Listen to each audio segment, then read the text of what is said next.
Oke, baiklah. Assalamualaikum warahmatullahi wabarakatuh. Salam tandan berduri. Semoga teman-teman banyak rezekinya. Oke, di pertemuan kita kali ini kita akan membahas mengapa harga sawit sekarang tidak naik-naik walaupun keran ekspor kita sudah dibuka ya teman-teman. Nah, saya telusuri langsung ke pabriknya. Alasan mengapa mereka tidak menaikkan harga pada saat ini, yaitu yang pertama adalah karena pada saat ini adalah karena panen puncak atau panen raya. Bayangkan saja ya teman-teman, satu kapling sawit aja bisa tembus 10 ton tempat saya ya. Tempat saya, Anda tahu tempat lain. Saya tidak ngomong tempat lain, tempat saya aja. Kalau mau bukti silahkan saja datang ke kampung saya. Karena rata-rata para petani sawit sekarang itu dapatkan buah berlimpah-limpah dalam putaran panen 21 hari, walau 21 hari, 14 hari, bahkan 30 hari ya teman-teman, semuanya pada muncak. Nah, itu alasan pabrik mengapa tidak menaikkan harga buah. Nah, yang kedua yaitu alasannya itu karena penumpukan buah di lapangan. Buah tandan segar seperti ini tidak langsung diolah, makanya mereka tidak dapat rendemen. Rendemen dalam kata di sini adalah perbandingan antara buah yang masuk dengan minyak yang didapat tidak sesuai ya teman-teman. Itu yang dimaksud dengan rendemen. Rendemen, mungkin ada yang tidak tahu apa yang dimaksud dengan rendemen. Nah, pokok alasan yang ketiga mengapa pabrik tidak menaikkan harga buah sekarang yaitu karena mudahnya mendapatkan TBS dan tidak dapat saingan dari pabrik yang lain ya teman-teman. Karena pabrik yang lain dia selalu berlomba-lomba menurunkan harga buah, dan ini memang kesempatan para pengusaha sawit atau yang memiliki pabrik pada saat ini untuk meraup untung yang sebesar-besarnya. Kita maklumi saja untuk pengusaha atau pemilik-pemilik pabrik yang ada di tempat saya ya, saya tidak ngomong di tempat yang lain. Di tempat saya mayoritas orang Tionghoa atau orang Cina. Hanya satu orang yang di tempat saya ini orang asli Indonesia yang memiliki pabrik, karena memang dia lumayan kaya di tempat saya ya. Nah, mayoritas. Makanya kita di sini tidak ada saingan, orang asli sini tidak ada saingan. Makanya mayoritas memang untuk persatuan orang Cina ini untuk berusaha memang pandai. Mereka memang prinsip ekonominya sangat dipakai sekali. Dengan prinsip ekonomi yaitu mencari keuntungan yang sebesar-besarnya dan meninggalkan kerugian sedikit mungkin ya. Nah, itu kesempatan mereka. Walaupun memang sih hal seperti ini hal biasa ya dilakukan, dan hal ini biasa juga setiap tahun, bahkan tahun sebelum-belumnya. Jangan kita menyalahkan pemerintahan ini, pemerintahan itu, mengapa harga tidak bisa naik. Itu memang hal yang biasa terjadi setiap tahun-tahunnya, setiap pergantian apapun.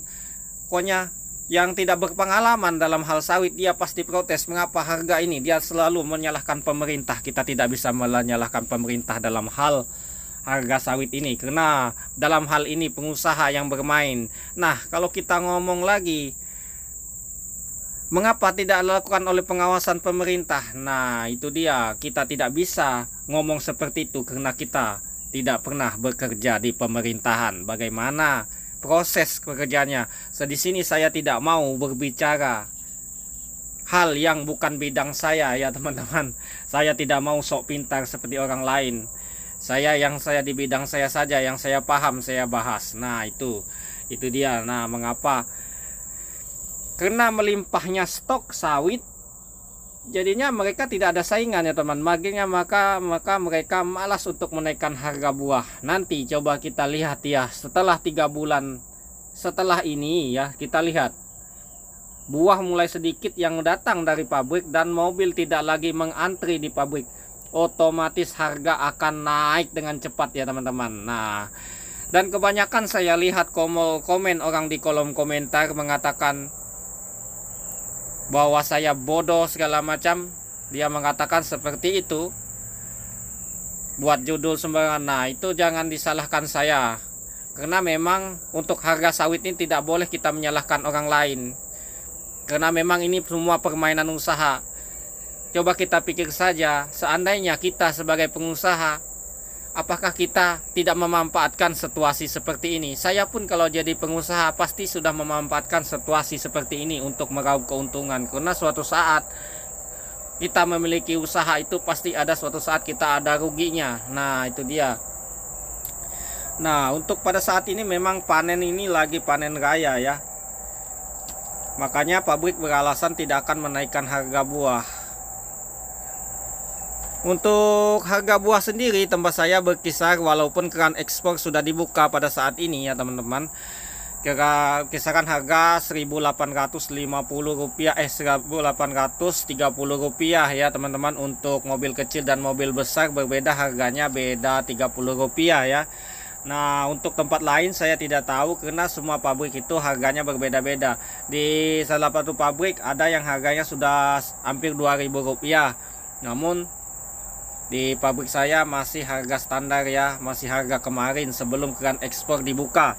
Nah, dia tidak mau menaikkan harga buah karena katanya dalam pengolahan buah masih banyak buah yang restan seperti ini ya katanya, karena dia menutupi rendemen dan menghindari, karena memang untuk mengolah buah busuk seperti ini unsur hasil CPO nya sendiri, kalau berdasarkan sepengalaman saya, masih saya bekerja di pabrik kelapa sawit dulu, bilang katanya asam pH nya tinggi. Nah, itu untuk menutupi itu dia menghabiskan buah yang busuk ini dulu, kemudian dicampurkan dengan buah yang segar seperti ini yang baru datang ya teman-teman. Itu berdasarkan yang saya tahu.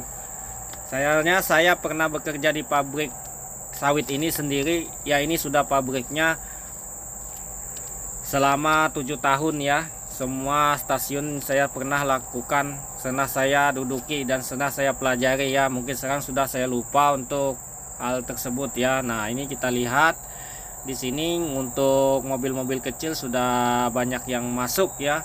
Nah, hal tersebut ini seperti ini jalan sampai sore, bagaimana harga bisa naik? Karena lancarnya buah masuk ke pabrik ya.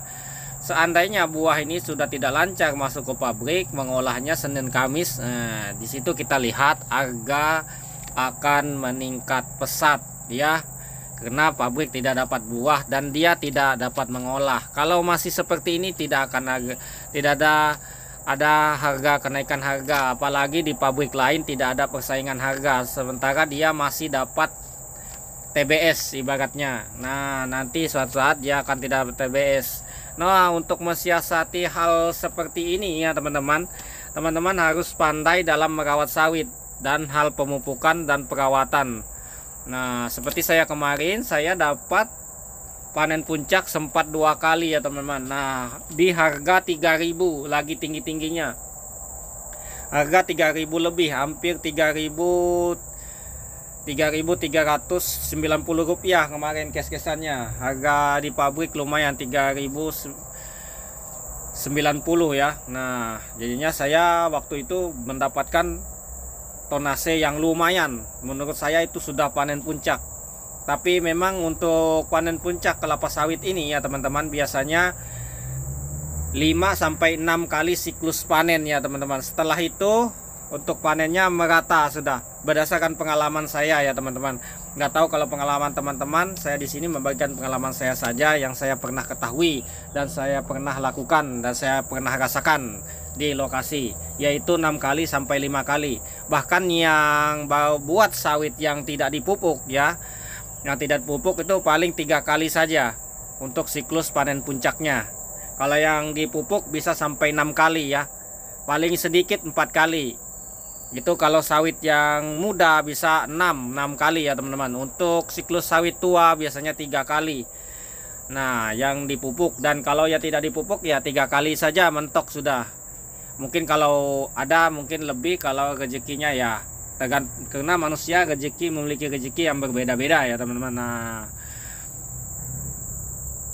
untuk pemasukan buah seperti ini sudah mereka campurkan untuk buah segar dengan buah lama ya, agar nanti hasil CPO nya lumayan bagus.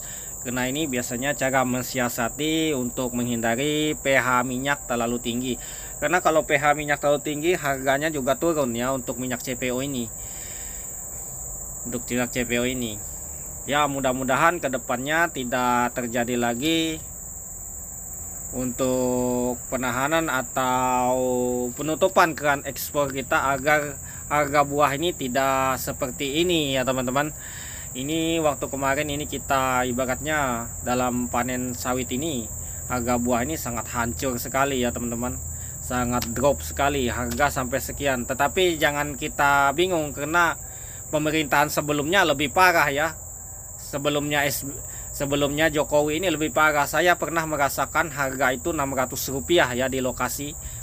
Mungkin ya bertani sawit baru-baru saja pasti ibaratnya heran atau bingung, harga segini saja sudah panik. Nah, kalau saya sudah lama merasakan hasil sawit, makanya saya tidak bingung. Oke, terima kasih dan sampai jumpa lagi di video berikutnya. Oke, bye-bye.